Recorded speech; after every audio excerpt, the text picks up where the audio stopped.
yang terus berkembang, transformasi digital menjadi kebutuhan yang tak salah guys. Latar belakang dalam era digital yang terus berkembang, transformasi digital menjadi kebutuhan yang tak terelakkan bagi berbagai sektor, termasuk operasional toko. Teknologi informasi telah membuka peluang besar untuk meningkatkan efisiensi, mengoptimalkan layanan, dan meningkatkan kepuasan pelanggan.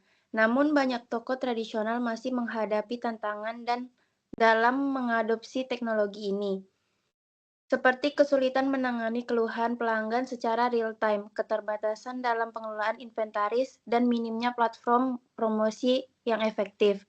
Transformasi digital operasional toko tidak hanya bertujuan untuk mengatasi masalah-masalah tersebut, tetapi juga untuk memberikan nilai tambah bagi pelanggan melalui layanan yang lebih responsif, informasi yang transparan, dan pengalaman belanja yang lebih baik. Oleh karena itu, diperlukan pendekatan terstruktur melalui analisis dan perancangan sistem informasi untuk merancang solusi yang tepat dan aplikatif, termasuk melalui pengembangan fitur seperti sistem live chat, manajemen inventaris real-time, dan platform promosi online.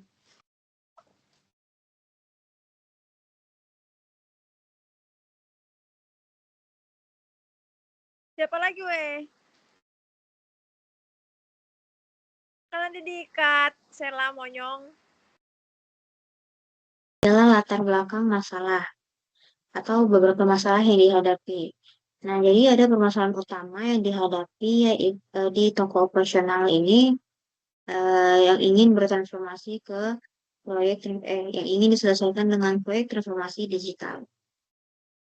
Nah, ada 3 permasalahan utama. Yang pertama ialah perubahan perilaku konsumen. Nah, perlu kita ketahui sekarang ini adalah zamannya digitalisasi, zaman udah bertransformasi. Jadi dengan kondisi tersebut sehingga meningkatnya penggunaan teknologi. Nah, jadi konsumen juga sekarang lebih memilih untuk berbelanja secara online karena lebih mudah dan dapat diantar ke rumah. Dia tidak perlu keluar, tidak perlu menghabiskan waktu lebih banyak. Jadi dia efisiensi waktu. Dan jadi hal ini juga menuntut toko tersebut untuk beradaptasi, untuk menyesuaikan diri dengan perubahan tersebut agar toko tersebut lebih relevan atau lebih panjang lagi umurnya ataupun masanya. Permasalahan yang kedua ialah kebutuhan untuk efisiensi. Nah, proses manual dalam operasional toko juga sering menyebabkan kesalahan atau menyebabkan inefisiensi. Contohnya, yang pertama itu kesalahan dalam pencatatan inventaris. Nah, jadi dengan adanya pencatatan masih secara manual dengan buku besar, mungkin kita juga manusia atau SDM-nya dapat menyebabkan lalai atau menyebabkan kesalahan. Yang kedua ialah lambatnya pelayanan dalam pelanggan kepada pelanggan menurut saya. Jadi transformasi digital ini membantu untuk mengotomatisasi proses tersebut. Yang ketiga ialah persaingan yang ketat. Perlu diketahui toko-toko sekarang mungkin ada yang sudah mulai ataupun lama yang sudah menerapkan teknologi digital ini ke dalam toko mereka. Jadi yang semulanya dulu toko mereka toko secara tradisional mulai ataupun sudah menerapkan transformasi digital. Nah, jadi sehingga mungkin toko-toko yang belum menerapkan transformasi digital akan mulai kehilangan pelanggan bahkan pangsa pasar mereka.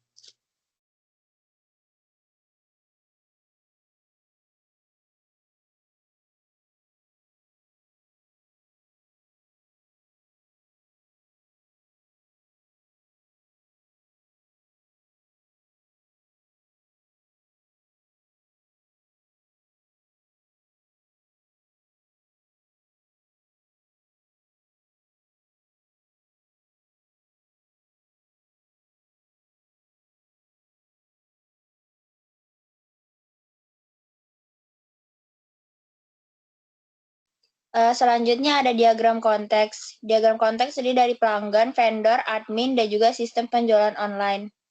Sistem penjualan online ke pelanggan itu berupa notifikasi kepada pelanggan terkait status pesanan, memperbarui halaman produk dan notifikasi promosi, dan selanjutnya ada bukti pembayaran. Sedangkan pelanggan ke sistem online itu terdiri dari login, melihat produk, memesan, dan mengakses live chat.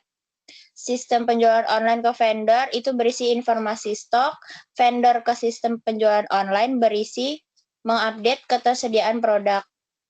Sistem penjualan online ke admin itu bisa menyimpan riwayat chat, memberikan notifikasi, mengupdate database produk, menampilkan perubahan secara real-time di platform. Admin ke sistem penjualan online, dia bisa mengelola produk, merespon live chat, data laporan penjualan, memproses pesanan. Nah, baik, yang selanjutnya yaitu analisis kebutuhan. Jadi di analisis kebutuhan itu ada project charter. Jadi itu isinya ada tanggal dilakukannya otorisasi yaitu pada tanggal 15 Desember 2024. Lalu ada manajer proyeknya yaitu Rahmat Ismail. Lalu pelanggannya itu ada Sela dan Laurien. Ada juga tanggal mulainya pada tanggal 16 Desember 2024 dan tanggal selesainya pada tanggal 30 Januari 2025. Di sini ada pemangku kepentingan utama atau stakeholder, yaitu ada Rifan Alifinsyah yang berperan sebagai sponsor proyek dari Departemen Operasional. Lalu ada Aditya Rivaldi yang berperan sebagai sponsor proyek juga dari Departemen IT. Jadi, tujuan dan deskripsi proyek dilakukan untuk mengembangkan sistem live chat dan pembaruan ketersediaan produk secara real time untuk meningkatkan pengalaman pelanggan dan efisiensi operasional. Adapun asumsi atau pendekatan utama, yang pertama, customer merasa kesulitan menangani keluhan terkait ketersediaan produk.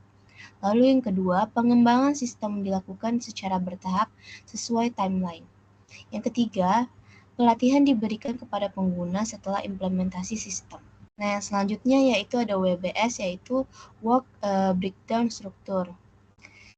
Jadi di transformasi digital operasional toko ini ada 3 level sebenarnya, perencanaan, pengembangan, dan pengujian dan implementasi. Jadi di perencanaan itu ada analisis kebutuhan dan penyusunan timeline, lalu di pengembangan ada pengembangan platform e-commerce, integrasi sistem live chat, sistem manajemen inventaris real time, lalu pengembangan fitur promosi produk. Lalu di pengujian dan implementasi ada 3, pelatihan staff, lalu pengujian sistem penjaminan mutu, dan implementasi dan pengujian penerimaan pengguna. Nah, yang selanjutnya di analisis kebutuhan itu ada program evaluation, review teknik. Jadi part ini teknik yang menggunakan perkiraan waktu secara optimis, pesimis, dan realistis untuk menghitung waktu untuk menyelesaikan suatu tugas. Jadi program ini tuh dilakukan untuk memperkirakan waktu seandainya ada ketidakpastian. Nah, jadi pada pekerjaan kali ini ada beberapa perhitungan waktu yang diperkirakan. Yang pertama, untuk melakukan analisis kebutuhan dan perencanaan. Jadi, kalau secara optimisnya dilakukan secara 3 hari, lalu yang realistisnya selama 4 hari, dan pesimisnya paling lama yaitu 6 hari. Jadi, perkiraan waktunya sekitar 4,17 hari. Lalu yang kedua, pengembangan platform e-commerce. Jadi optimisnya atau yang paling cepatnya perkiraannya sekitar 8 hari, lalu realistisnya 10 hari, pesimisnya 15 hari. Dan didapatkan waktu expect time-nya sekitaran 10,5 hari. Lalu di integrasi sistem live chat, optimisnya kita di 3 hari, realistisnya di 4 hari, dan pesimisnya di 6 hari. Jadi waktu ekspektasinya sekitar 4,17 hari. Lalu untuk sistem manajemen inventaris real time, di optimisnya ada di 4 hari, realistisnya 5 hari, dan pesimisnya di 8 hari. Didapatkan waktu expect time-nya sekitaran 5,33 hari. Nah, selanjutnya ada di pengembangan fitur promosi produk. Di optimisnya ada 3 hari, realistisnya di 4 hari, lalu pesimisnya di paling lama yaitu 6 hari. Didapatkan expected time-nya sekitar 4,17 hari. Lalu di pelatihan staf untuk sistem baru, itu dilakukan jika dilakukan secara optimis perkiraan sekitaran 2 hari, yang realistis sekitaran 3 hari, lalu pesimis ada di 4 hari. Jadi expected time-nya sekitaran 3 hari. Lalu di pengujian sistem dan penjaminan mutu, optimisnya ada 2 hari, realistisnya 3 hari, lalu pesimisnya ada di 5 hari. Lalu di implementasi dan uji penerimaan pengguna, jika dilakukan optimis sekitaran 2 hari, lalu realistisnya ada di 3 hari dan pesimisnya ada di 4 hari. Jadi total expected time-nya dari 8 aktivitas tersebut didapatkan sekitaran 37,51 hari. Digunakan. Teknologi yang digunakan yang pertama itu platform e-commerce. Pengembangan platform e-commerce untuk memfasilitasi transaksi online dan manajemen produk. Yang kedua, sistem manajemen inventaris. Implementasi sistem manajemen inventaris real time untuk memantau ketersediaan produk secara akurat. Yang ketiga, sistem live chat. Integrasi live chat untuk meningkatkan interaksi dengan pelanggan secara langsung. Yang keempat, Microsoft Project. Penggunaan Microsoft Project sebagai alat manajemen project untuk merancang, melacak, dan mengelola berbagai aspek project, termasuk pembuatan Gantt chart dan network diagram. Yang kelima, Gantt chart dan network diagram, alat visualisasi yang digunakan untuk merancang atau memantau kemajuan project secara mengidentifikasi ketergantungan antar tugas. Yang keenam, program evaluation review teknik. Teknik yang digunakan untuk memperkirakan waktu penyelesaian tugas dalam proyek, membantu dalam perancangan waktu yang baik.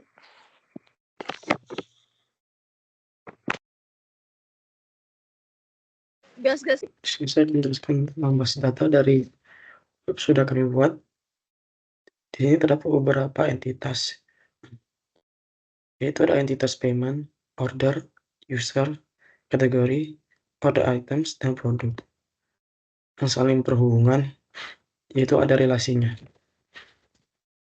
Di sini juga terdapat atribut pada entitas payment. Itu ada atribut payment ID, order ID, payment date, amount, dan method. Yang mana di sini foreign key-nya itu dari payment ID. Foreign key-nya itu order ID dan primary key-nya payment ID. Yang mana order ID ini menghubungkan ke entitas order item. Lalu di sini ada order items.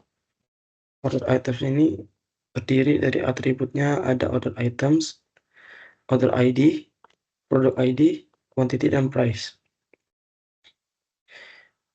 Lalu yang order ID ini dia terhubung dari entitas order. Nah, pada entitas order ini ada order ID, user ID, total amount, order date, dan status. Nah, pada foreign key user ID ini juga terhubung ke entitas user, yang mana ada user ID sebagai primary key-nya, lalu username, password, email, dan created ad. Nah, di sini juga ada pada entitas order items tadi juga terdapat produk ID yang mana menghubungkan ke entitas produk. Dengan primary key-nya itu produk ID, lalu atribut lainnya name, description, price, stock, kategori ID, dan created ad. Dan yang terakhir itu ada entitas kategoris yang mana entitas ini terhubung dari foreign key-nya itu kategori ID di produk, entitas produk, lalu menghubungkan ke entitas kategori tersebut.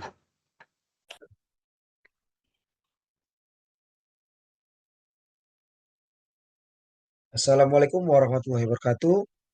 Perkenalkan, nama saya Aditya Rivaldi dengan NIM 211-024. Di sini saya akan menjelaskan data flow diagram sistem informasi yang kami gunakan pada transformasi digital toko. Yang pertama yaitu analisis kebutuhan dan perencanaan sistem. Nah, selanjutnya kami membuat pengembangan platform e-commerce dan mengintegrasi sistem live chat. Selanjutnya, kami membuat sistem manajemen inventaris real time, dan setelah itu pengembangan fitur promosi produk dan lakukan pelatihan staff untuk sistem baru, dan selanjutnya pengujian sistem dan penjaminan mutu, dan yang terakhir yaitu implementasi dan uji penerimaan pengguna.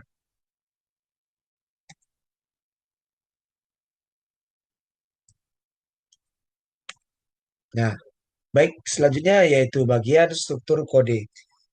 Jadi kami tidak melakukan coding seperti menggunakan JavaScript. Kami hanya membuat struktur kode seperti ini. Di sini hanya ada dua, yaitu admin toko dan pelanggan. Masing-masing dari admin toko dan pelanggan memiliki web browser-nya sendiri, di mana admin toko memiliki web browser untuk melakukan perubahan data seperti kuantiti, jenis produk, dan harga. Nah, web browser ini terhubung ke internet dan akan dihubungkan ke web server. Nah, sama seperti admin toko, pelanggan pun memiliki web browser di mana pelanggan dapat melakukan pemesanan dan pembayaran di web browser ini. Nah, web browser ini pun juga terhubung ke internet untuk dihubungkan ke web server di mana admin toko dan pelanggan ini dapat melakukan interaksi antara satu sama lain, dan data yang telah dikumpulkan akan disimpan di database. Mungkin itu saja yang dapat saya jelaskan. Sekian, wassalamualaikum warahmatullahi wabarakatuh.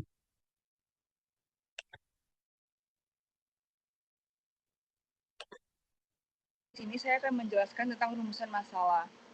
Yang pertama, bagaimana mahasiswa dapat memahami konsep perancangan proyek pengembangan sistem informasi secara menyeluruh, mulai dari tahap awal hingga implementasi.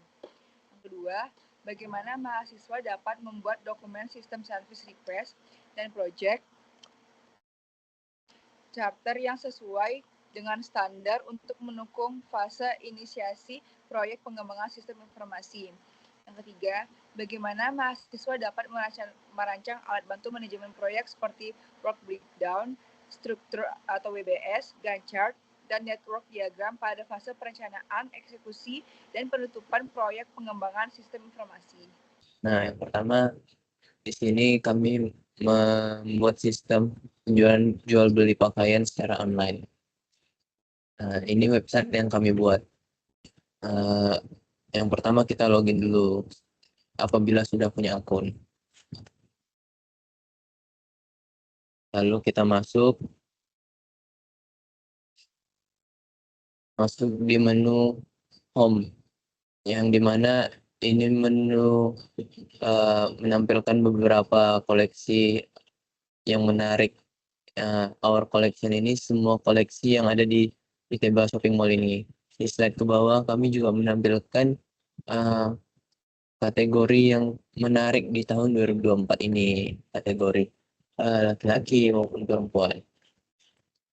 Setelah itu di sini juga menampilkan beberapa kategori seperti tas dan sweater. Lalu ini kategori yang sering fashionnya lebih laku, kami buat seperti itu. Setelah itu ini ada kayak buku untuk para customer bisa melihat fashion yang ada, yang sudah dipakai oleh model-model dari Iteba Shopping Mall ini. Yang kedua, kita masuk ke menu shop. Yang di menu shop ini ada 4 kategori. Kategori laki-laki, perempuan, tas, dan sweater.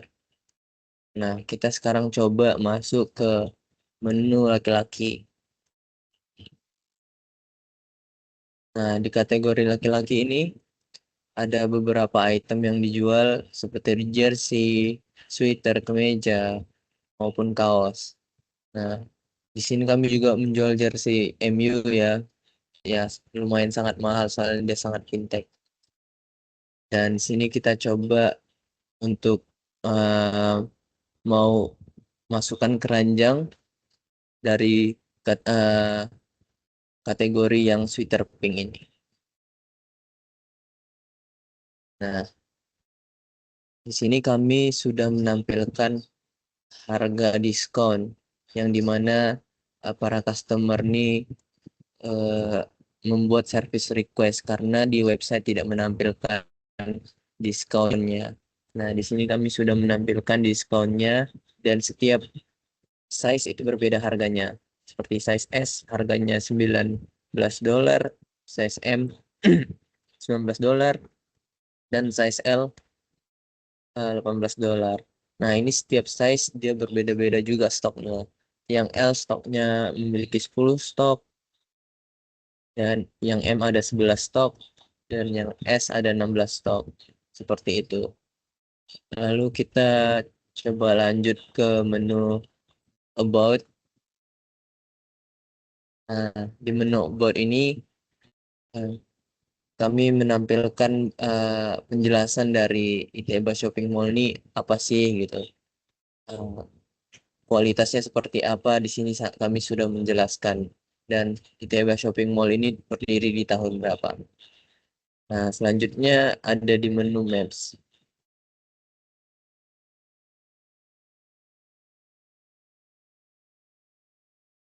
Menu Maps ini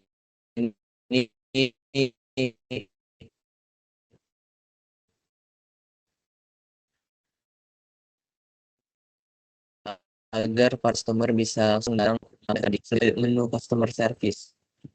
Nah, di sini menu customer service ini bisa membantu para customer apabila ada kebingungan dalam mengelola sistem ini, mengorder sesuatu atau pelayanan lainnya seperti tutorial pembayaran sudah kami jelaskan di sini, tinggal dibaca saja. Lalu seperti prosedur pengembalian barang, kami juga sudah menjelaskan di kategori-kategorinya. Dan apabila customer mau memberikan keluhan atau suatu pertanyaan, bisa juga melalui live chat yang kami tampilkan di sini. Hi, how can I help you? Nah, jika customer ingin menanyakan sesuatu, bisa melalui live chat ini. Mungkin itu saja yang bisa saya jelaskan pada website yang kami buat. Terima kasih.